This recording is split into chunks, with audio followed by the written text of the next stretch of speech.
नमस्कार दर्शकों, मैं आचार्य रत्ना राजू मिश्रा हमारे YouTube चैनल हस्तरेखा ज्ञान में आपका हार्दिक स्वागत करती हूँ। हाथ में चर्चा करेंगे हम आज कालसर्प की कि कालसर्प दोष कहाँ से पहचानें, सर्प रेखा कहाँ पर आती है, उसका प्रभाव क्या होगा। सर्प दोष, कालसर्प दोष, बहुत सारे लोग इसको डराते हैं, कुंडली में न होते हुए भी 80% 90% कह करके पूजा पाठ भी करवा लेते हैं, उसका कोई फल नहीं मिलता, जबकि बहुत ही आसान काम है इस चीज़ को पहचानना और इसका उपाय करना। तो हम एक हाथ की चर्चा करेंगे, वहाँ देखेंगे कि उस कालसर्प दोष की लाइन कहाँ से आ रही थी, कैसा उसने प्रभाव दिया और क्यों उसने प्रभाव दिया। तो आइए चर्चा करते हैं हम इस हाथ की, जहाँ दिखाई दे रहा है कालसर्प की रेखा और बहुत आसान है उसको पहचानना। तो चलते हैं हम ये हाथ के विश्लेषण पर। देखिएगा, यह एक 45 वर्षीय आदमी का हाथ है। हमारी चर्चा है हाथ में हम कालसर्प की रेखा कैसे पहचानें, कौन से क्षेत्र पर कालसर्प आ रहा है, जहाँ का प्रभाव क्या होगा। तो अगर यह आदमी की हम बात करें, इस आदमी ने खूब रुपया कमाया। अब वो कमाने के बाद क्या हुआ कि एक स्त्री के प्रेम प्रसंग में पड़ गया। पहले स्त्री ने क्या किया, उसे मारने की कोशिश की। जब वह नहीं उसको कोई हानि हुई तो उसने उसको नशे में डाल करके और फिर उससे गलत साइन करवा करके उसकी भूमि लेनी चाहिए।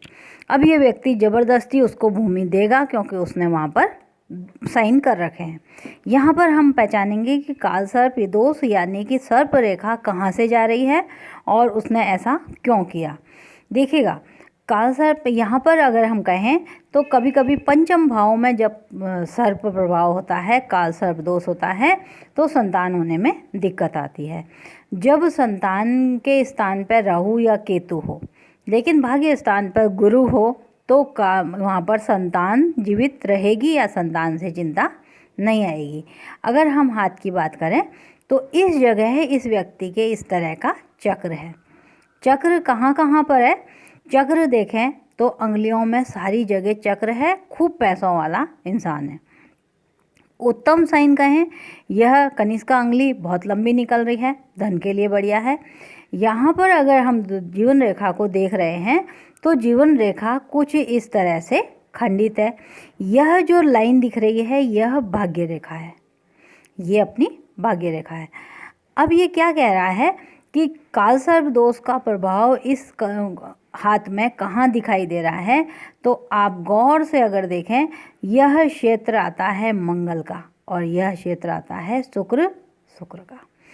यहाँ से एक लाइन निकली और यहाँ गई, इधर गई, इधर गई, यहाँ पर यह इसका मुंह बना। अब जो मंगल का प्रभाव है वह आ रहा है अपने भाई बहन पे। एक रेखा आकर के यहाँ से इस तरह के साइन में बदल गई। अब जो स्त्री है उस स्त्री ने इसको अपने प्रेम प्रसंग में फंसा करके फिर हानि दी। तो यहाँ से लेके यहाँ तक की जीवन रेखा गायब थी। इसका मतलब बोल रहा है आपकी एज 35 है। बोला नहीं, 35 से लेकर के 45 तक आप किसी ऐसे जने के प्रेम में रहेंगे जहाँ आपको बदनामी होगी। तो यह वाली जो लाइन आती है यह अनैतिक संबंध भी बताती है। अब अनैतिक संबंध प्रेम प्रसंगों में डालना, जहाँ तक कि स्त्री बहुत अच्छी है, बच्चों से उसको कोई टेंशन नहीं है, उसके बावजूद भी यह व्यक्ति प्रेम प्रसंगों में पड़ा।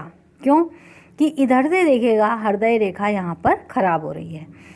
पत्नी और बच्चों की जब स्थिति हम देखते हैं तो हम हृदय रेखा इधर से देखते हैं, जब हमारे हृदय की स्थिति देखते हैं तो हम इधर से देखेंगे। तो यहाँ पर हृदय रेखा में देखिएगा, एक हृदय रेखा जो है वो इस तरह के साइन से आ रही है, यहाँ पर धब्बा लगा है। अब शनि के ठीक नीचे यह जो धब्बा है, ये धब्बा आपको नशे में हानि या नशे में धोखा भी देता है। शनि के ठीक नीचे धब्बा, कई लोग तो कहते हैं शनि के नीचे आपका मुट्ठी के अंदर तिल आ गया, आप माला माल हो गए, लेकिन शनि के नीचे यह धब्बा आपको कहीं ना कहीं हानि देगा। हानि क्यों दी, हृदय रेखा और मस्तिष्क रेखा इस तरह से मिल गए। यहाँ पर अगर आप देखें मस्तिष्क रेखा ये है, उसके नीचे जीवन रेखा से जुड़ता हुआ ट्रायंगल बन गया।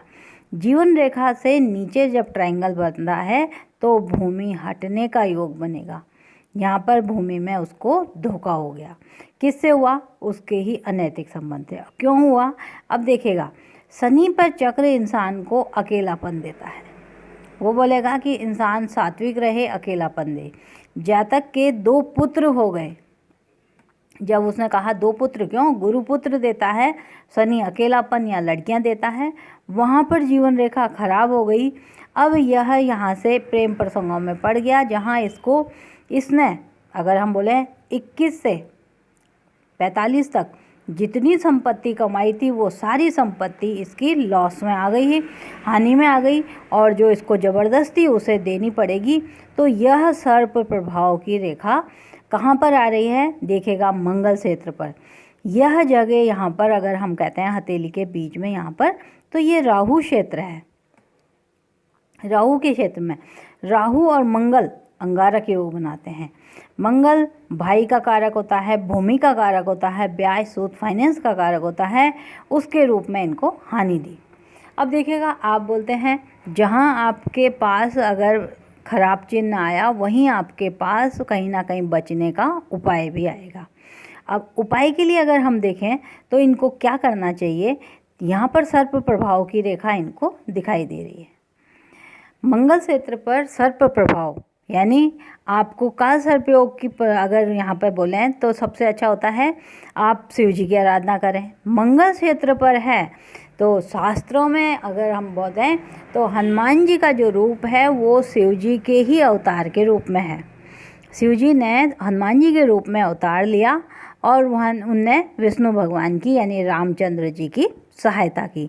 तो यहाँ पर वो बोलता है आपको क्या करना है, शिव मंदिर में जा कर के आपको गुड़ चढ़ाना है, या शिव जी के जब पानी जल लेते हैं एक तांबे के लोटे में आपको क्या करना है, कलश में पानी लेना है और उसमें जल में आपको गुड़ मिलाना है। अगर यहाँ पर हम शिव जी के मंदिर पर गुड़ मिला हुआ जल देंगे तो हमें इस दोष से मुक्ति मिलेगी। अब आप बोलेंगे कि मुक्ति कैसे मिलेगी? क्योंकि 100% यह लाइनें चेंज होती हैं। जैसे ही आप कर्म करने लगते हैं ये जो धब्बा है ये क्रॉस नहीं रहेगा। काल सर्प की रेखा है वो कट करके इस तरह से कट हो जाएगी। देखना भी आपको ही पड़ेगा कि आपके हाथ में वो सर्प दोष का प्रभाव हटा कि नहीं हटा। बहुत गौर से अगर हम देखें तो बाद में क्या होगा, यह सर्प वाला प्रभाव का मुंह इस तरह के वर्ग में बंद हो जाएगा। इसका मतलब आप उस जगह से मुक्ति पालेंगे या वो समस्या से आप छुटकारा पालेंगे। बहुत आसान उपाय है। शिव जी के मंदिर में डेली आप जाएं, जल लेकर के जाएं, उस जल में थोड़ा सा गुड़ मिला करके आप ओम नमः शिवाय का जाप करते हुए चढ़ा दें। बहुत जल्दी से इनको मुक्ति मिल जाएगी। तो इस तरह से हाथ में देखा जाता है काल सर्प का प्रभाव कहाँ आ रहा है, कौन से क्षेत्र पर आ रहा है, उससे हमें क्या हानि होगी और उससे बचने के उपाय।